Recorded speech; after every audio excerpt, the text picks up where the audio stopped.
In this video, we're going to look at using a form in Angular to upload an image to the server and then display that image in the website. We could then store the link, if we wanted to, of that image into a database for future use, i.e. if you wanted to use a profile images, etc., that you might see for your assignments. So what we're looking at doing here today is we will have basically two node routes defined in our server. The first route will be defining an API that is going to do the uploading of our image, which will save our image in a local directory on the server for our image uploads.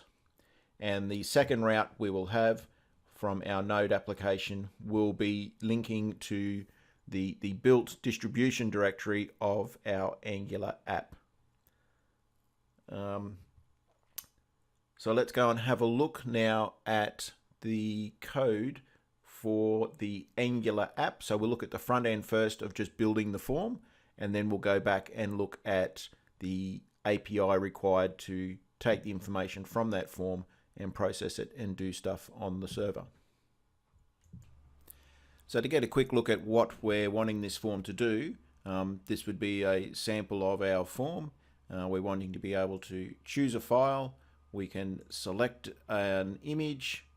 When we go open, we'll see that the name of the image is there. When we hit submit, we should upload it to the server and display our image in the page. So that's the outcome that we're looking for from this particular app. Okay, so here we have the form. So this is the app component HTML file. And in here we have the simple form that we've seen. So we have our input of type file. That is going to be our file upload. We have another button here of type button, which will be what we click on to submit our form. And in here we have an image that will have a bound value here from our component, which will display the image once it has a value. You'll notice some of these other divs and classes in here. They're all from Bootstrap to help lay out the page. So Bootstrap is added here in the index.html. And you can see the bits here. You can grab these links. If you just do a Google search for Bootstrap, you'll find these links in there to be able to add the Bootstrap into your application. Okay, so back to our HTML. So this is all we sort of need for our HTML. We've got two functions happening on here. So every time there is a change to the file that's been selected, we want to have a function here that's going to store that value somewhere. So we could change the file that we want to do multiple times before we actually submit it. So every time it changes, we need to be keeping a record of what file it is that we needed to be uploaded. And we have another method here, which is the click event of the button. And on that, we're going to be calling a function called onUpload, which will then action the upload to start happening. So we've got our form. So now how do we link what's happening in this form back with our Angular, our Node.js server, which has a route there which is going to process the information that comes from this particular form. So let's have a look now at our app component TS file. So this file is going to contain the two functions that we saw on our app component, which was a function for managing the change on the file input and a function for managing the click on the button. So our function for managing the change is basically this component will have a property called selected file, and whenever we click or make a change to that, the event that gets passed through holds information And if you do a console log of event when it comes through, you'll notice the information that we see. It's in an object notation. So we can see that if we go to events.target.files0, we will get the name of the file that has been passed through. So we want to store that every time we change. We want to set our selected file to the name of the file that was selected. The next thing we want to do is when we hit the submit button. So what we're going to do here is we're calling this new form data. Now we're trying to, in this case, to abstract away, rather than defining all of the actions and processes that would happen on the form in the HTML. If you've done some HTML before, you'd notice that within a form tag, there is an action attribute which defines the URL that goes to process it. If you remember looking back at our app component HTML, we don't have any of that on our form. Our HTML is not going to be defining that sort of logic. We can do that back at our app component and leaving our form just for presentation. We don't want to do too much logic inside our particular form. So here we have an object that we can create which will make up a representation of form data. So in this case, we're going to pass it an item called image. So this would be as if we had in our form an input called image, and then we're going to be appending to it the selected file, and we can also grab the selected file's name will be passed through, be appended. So this will become form data. In this instance, we could call the post or the call to post on our server directly here. This time I've actually created it as a service.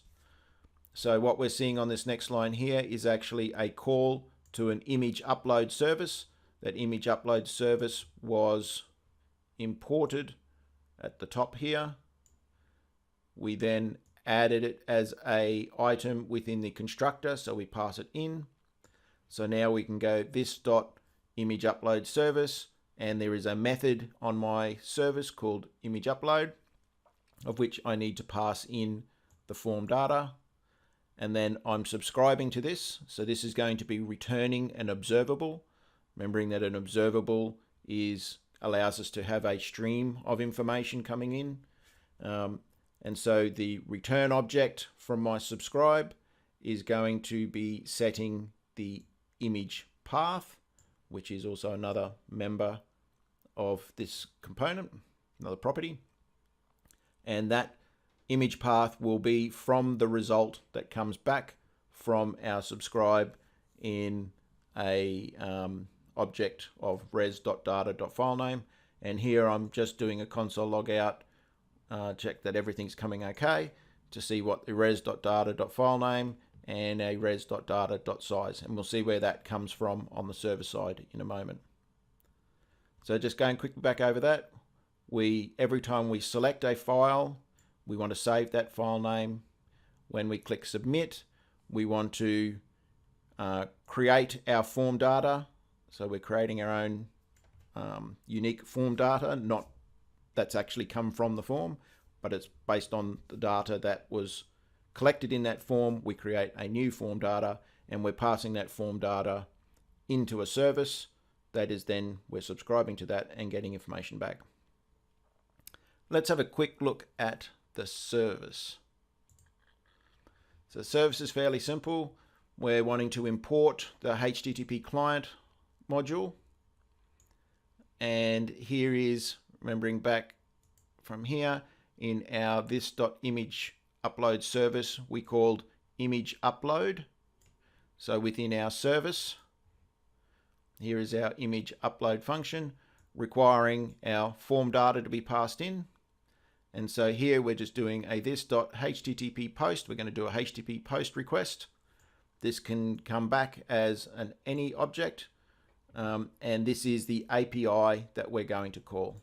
So this is something which we will then have set up on our server. We'll have a node route created that works for /API/upload. You can make this whatever you want. I've just used that as the directory structure I'm going to use. And I'm going to be passing in this particular bit of form data. Okay, so now we should probably go and have a look at what's happening on the server side. So you'll notice here in my directory structure that we've got all of my Angular source and the app is in here. I have my server and all its code and associated stuff is in here. So in our server, you'll notice we've got this user images directory. So that's where my images will get loaded into. And I'll show you how we've set that up in a moment. The built version of my application is in this dist directory in a subfolder called imageupload. So this is the built, this is the sort of the production, so to speak, version of my app. And this is what my node server will be running. So this stuff down here is just for development. Once we do an ng build, then this is the code that will actually be built. Any changes we make down into our source again, if we want to make it appear in our app, we need to build again so that it is then a new version of our built app. All right, so let's have a look at our server code. Coming back down here into server.js. Okay, so in this one, we're requiring Express as we have before. So remembering you'll have to do an npm install Express to have that work. We're requiring path, which is built in, so we don't need to do an install for that. This line number 4 here, we're requiring Formidable. JavaScript on its own doesn't or isn't able to manage handling multi-part forms, which is what happens when we do image uploads. So we need to include in another library that's going to help us do that. So in this case, there are a number of libraries out there that can do this. And this time I'm using this Formidable. So you would need to do a npm install Formidable to install that so we can use it in here. Where our standard requiring our HTTP server. These two lines will be important. So here, and we've used this before, this is where we create our link from our Node app so that it will then run the built version of our Angular application. So here we're saying is to create this static link or static path to the dist/image upload. So it's /dist. So we're thinking from this location, I need to go up one level of directories to find the dist, and then to go to the image upload. So then this would give us this location here. So because most web servers use either image.html or image.php or some version, or sorry, index.html or index.php, some version of that, or a default.asp. They have a set of default names that if you don't put in a name for, or a file name for a site, it will use those as the default. And if it's there, it uses it. So given that in our distribution image upload, we have in here a index.html file. So by default, this sets up a route which will load that index.html file by default.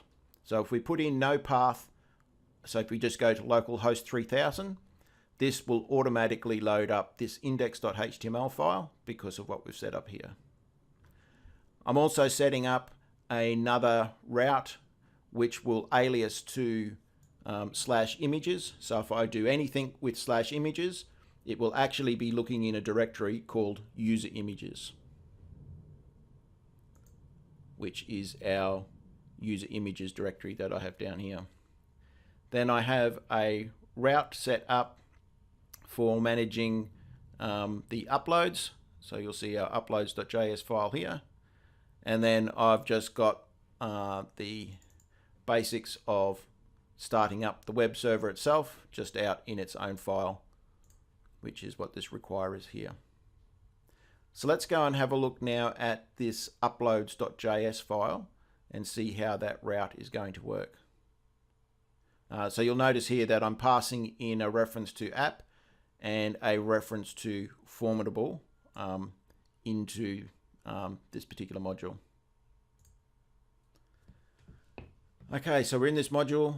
You'll see that we've got our route, which will then take a request, so some data coming in, and it will respond with some data going out as the callback function. So here we're using the arrow function notation. This could have been written as function rec res that way. So that there and that there are the same. Okay. So if you want to look up the documentation for Formidable, so there is a GitHub site here with information on it, and it has all the details you need on usage and how it works. So if you want more information on that, just do a Google search on Node Formidable and you'll find the information for that. So its usage is we're going to create a new instance of our Formidable as an incoming form, and I'm passing in a directive to it to tell it that the upload directory will be at this particular location. The forms.keep extensions is just to tell it to keep the file extensions on the names as it brings it up. Then there's a range of events that happen on this form data as it loads. So we've got a range of events here. So on error, we have a callback function. So this is what will happen if there is an error in uploading the file. In this case, I will respond back to the client with an object with this information. There's a file begin event. So in this case, what we want to do is by default, it will rename the file that's being uploaded to a random file name. In this case, I would like it to keep the file name that was given to it when it was uploaded. So here we need to, the file.path will be the name or the location of where the file is going to go to.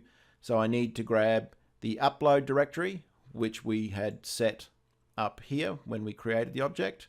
And we can grab the file.name, which is the name of the file when it was uploaded, not the random one. And so we can now force it to, when it uploads the file, to keep that name and not use the random name. And then we have one more event, which is when it has actually finished loading the file.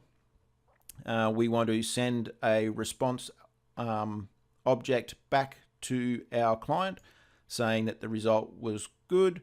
We want to pass back some data, because we want to be able to display this file in the website. So we've got to know its file name. We'll know its path. We know that it's going to be in /images, but we need to know what its file name is.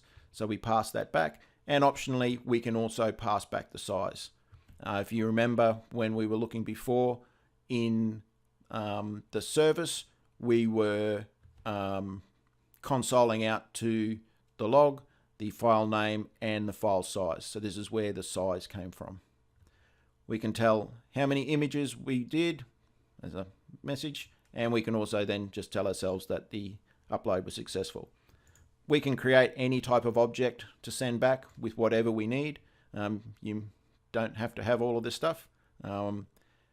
We can probably do this to do multiple images. So if we were doing multiple images, then this number would obviously change. Now to actually kick off the processing of this form, we then call form.parse with the data that came in, and then that will kick off all of these events starting. So that's what we have on our route on the file side. So just quickly briefing going over that again. We have our route. We create an instance of the form object. We set some optional parameters for it. If there's an error, send back a fault message. When we start downloading the image, change the file path to a name that we want. And when we've done, we send back to the client an object with the information that we need. I should show you quickly that in the user images, so remember when I did the example before, we had that orange t-shirt that we uploaded. So if I have a look in my user images, we can see that that file name was uploaded to the server and stored in the user images directory. So one quick last run over exactly what's happening here. So for our app component, and our component has a form. So we have this form displaying. When we click on file, it asks us to pick from the file manager a file to upload. We click the submit button. That submit button calls the on upload method here, which is then going to generate some form data. That form data is going to get passed into the service. The service will then send that data via a post request to the server, to this particular API, passing in that form data. The server will then, using that particular route, will take in a request. You will then create a new instance of your form with some optional values, and when passed out and on success, you will then get some data that goes back as the response back to that particular route. And on the service, because this is then being used as a subscribe in here, so the response coming back from that service will provide us with an image path, so a file name and a size. And image path is a property of this component that is then bound to the display of our image, so that once we get a new value for image path, then this image will then be displayed.